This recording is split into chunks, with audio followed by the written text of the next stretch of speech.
You ready to start the show? Of course. I'm here, I'm dressed, I'm ready to go. I think your t-shirt might be on the wrong way. Oh, you know, you're right. It feels weird in the neck. Hang on. I know how to fix this. Welcome to JRev! Sorry, guys. Do-do-do-do-do. Hey, guys. Welcome back to JRev. Good to have you here. What? You're still having a few issues there, mate. What are you talking about? This is how you wear a t-shirt. It's all the new rage. Okay. Yeah. Well, then how are you going to, wave to everybody? How are you going to put your hands up and stretch? How are you going to eat? Throw. I'm just going to get really good at catching things. Have you ever tried to fix a problem and maybe your approach has been a little bit off? What are you talking about? This is perfect. Actually, that is an important question for you to talk to the guys at home about, because you often approach fixing a problem from very creative angles. Like, remember the time that you wanted to make some rope? Fix something that we had in a trailer. And you thought the best material to make a rope out of was masking tape? Masking tape is actually, per gram, much stronger than steel, when knitted together in the correct plaiting pattern. And you knew that I was good at plaiting and making, friendship bracelets, so that rope was going nowhere. Guys, let's just go. We'll just move on. What? Hey JRev, today we are making slime, my favourite. Now we've kind of cheated and we definitely have a slime kit. There are lots of different ways to make slime, so if you don't have this stuff at home, you can ask mum or dad or the grown-ups that you live with to help you look up some different ways to make slime on YouTube. You can make it with corn flour, you can make it with lots of different stuff, but we have this slime kit. So step number 1 for us is using some clear glue. We're going to put it in this bowl. It already looks like so much fun. Seriously, I love making slime. Okay, you need a fair bit of glue. That all goes in your bowl. And the next step is we're going to add some glitter glue. Now you can just add like normal glitter flakes. That works. But in our experimenting, we figured out that glitter glue actually seems to work a little bit better. It kind of stops it from all sinking to the ground or the bottom of your slime, and it stops it really getting stuck to your fingers as individual flakes. It kind of keeps it together in the slime. So we highly recommend glitter glue. But you could use other stuff too if you really want. So again, there's lots of different tutorials on YouTube.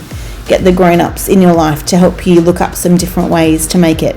Okay, here's the fun part. Let's get ready to mix.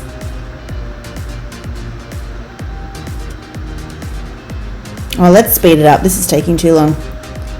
Imagine if you could do that in real life. Just hit the speed up button to do things faster that feel a little bit boring. Okay.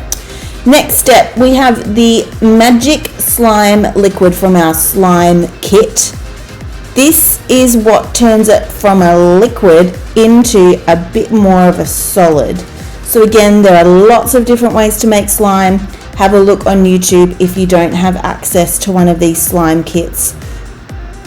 We're going to be honest with you, JRev, and say we did test a few different ways to make slime. This one was the one that we thought was the most effective. So let's hit the speed up button again. It's starting to look a bit like a jellyfish. Look at it. Oh, let's keep mixing. Mix, mix, mix. It'll start to all come together and start to look a bit more like a solid blob rather than just some liquid in a bowl.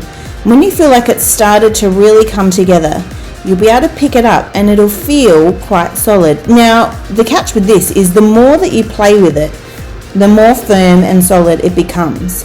So again, it's just a case of experimenting. Have fun making some slime. Woo! Sarah, it's okay. I actually fixed the problem. Oh, good. Yeah, so before I realised the error of my ways, both of my hands were through one sleeve, but actually the head hole in your t-shirt is way bigger than your arm sleeve, so this is perfect. Is he serious? Yes. Is he for always. real? I never kid. Okay, question. Yes. How are you going to walk your dog? Here, Manny. Give me your lead. Yep. How are you going to cook for yourself? If I can reach a phone, I can Uber Eats. Most important question. Mhm. When you go to the toilet, how are you going to wipe your butt? I'll buy a bidet. Guys, I'm so sorry. What? He's completely out of control. I don't know what to do with him, so I think it's best if we just get on with the show and ask you to send some stuff into the JRev letterbox. Oh, that'd be great. And I can open all the mail, but hold it really close to my face, I guess. I don't know that that's going to be overly, maybe you could send it with a stand. I think it's best if we just leave him so to that you could, his own I could devices. open the mail. Hang on, I'll just dial him down a little bit. So if you've been working on anything that you want to show us on the show, just ask the grown-ups that you live with to send it into this address, not addressed. Address is the word. I'm getting distracted because Chris is doing ridiculous things behind me, so I think it's best if we just go straight to the gallery now.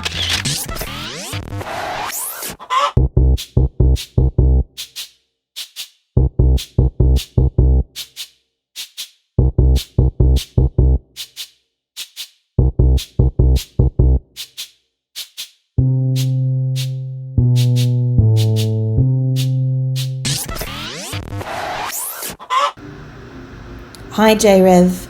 Today we're going to do something a little bit different. On this show we talk a lot about talking to God, and a lot of the time we talk about our big feelings too.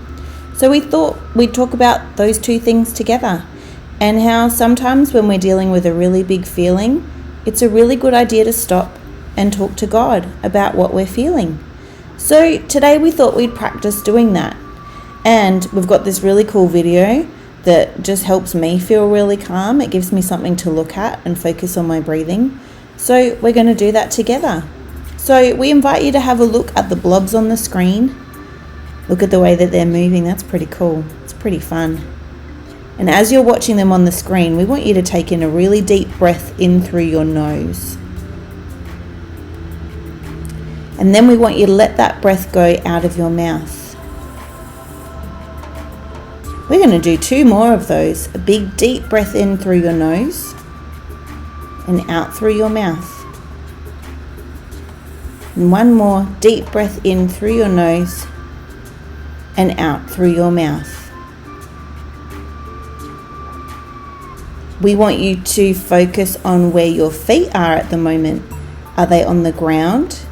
If they are, can you give them a big squeeze and a big push all the way as far as you can down into the ground? What about your hands? Where are your hands at the moment? We want you to put them on your lap and give them a really big squeeze as tight as you can, and then let them go. This time, as you take in a deep breath through your nose, we want you to start talking to God and say, God, I know that you're with me. Take a deep breath in.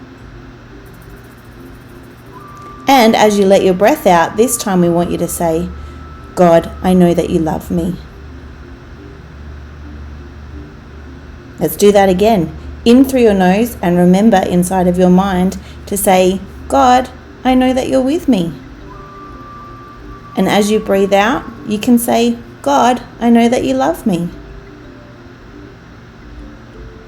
Let's do it one more time. Breathe in through your nose and remember inside of your mind to say, God, I know that you're with me. And breathe out and say inside of your mind, God, I know that you love me. Next time you're feeling a little bit overwhelmed, we encourage you to try some of these things at home. You don't need to stare at a screen like this to be able to do it, but it helps to practice it until you've got some phrases that work for you in your mind. Things like remembering how to take deep breaths in and out through our nose and our mouth, to push down our feet into the ground as hard as we can, to squeeze our hands really tight and then let it go as we think about some of those big feelings kind of leaving our body. But we also want to invite God into that conversation. So as we're taking those deep breaths, you can talk to him about anything. We just hope that our suggestions have given you some ideas for next time you're feeling a bit overwhelmed. We love you, JRev. Bye. Have you ever lost someone or something that's really important to you? JRev, today we're going to look at a bit of a sad story, and it comes from the book of John in chapter 11, where Jesus has a friend who dies. At some point in our life, we're all going to experience a time where someone that we know dies. Maybe it's a favourite pet of yours.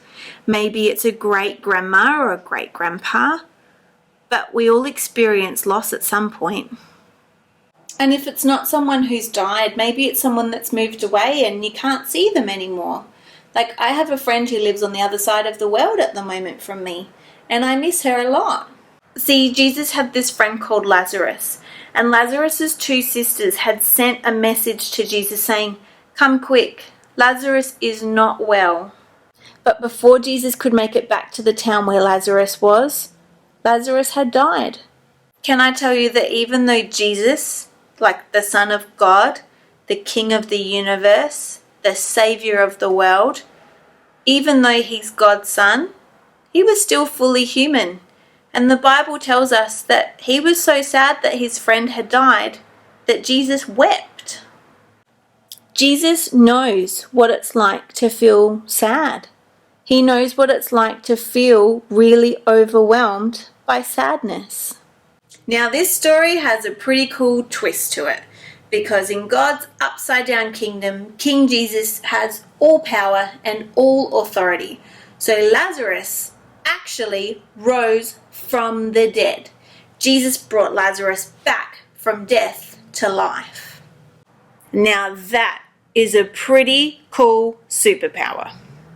For us in our life though, sometimes our pets don't get better. Sometimes the people that we love who are sick don't get better either. Sometimes our friends who move away don't get to move back. And that can make us feel really sad. And it's okay to feel sad. Even Jesus felt sad. In the book of Matthew in chapter 5, Jesus talks to a big crowd of people, and sometimes this big crowd story is referred to as the Beatitudes because Jesus gives these really big statements on how his kingdom works. And one of the things that Jesus says is, "Blessed are those who mourn, for they will be comforted." Now, when I say mourn, I'm not talking about like the morning where the sun comes up. I'm talking about the kind of mourning where we feel really, really, really, really sad. This statement is really important because not only does it tell us that it's okay to feel sad, but actually it's a reminder that Jesus is with us when we're feeling sad, and even more than that, he knows what it's like to feel sad. I don't know about you, but I feel comforted knowing that Jesus has actually been through what I've been through before. He lost a friend, and that made him feel really sad. So when I think about a friend that I've lost, I know that Jesus understands how I feel, and somehow that makes me feel better, and like I'm not alone with my big feeling. It's one of the cool things about God's big upside-down kingdom. Sometimes we would expect King Jesus to not really understand what we're going through, but this story reminds us that he knows exactly what we're going through and what it feels like when we feel sad. So if you don't remember anything else from today, I want you to remember this. Jesus knows what it's like to feel sad, and he can comfort us. And one of the best ways to feel comforted about it is to talk to Jesus about it. So let's do that now. Dear Jesus, we thank you that you are always with us. And we thank you that because you were a human, you know what it feels like to be like us too. So when we feel sad, help us to remember that you know exactly what it feels like to feel sad, and remind us that you're always with us. Amen.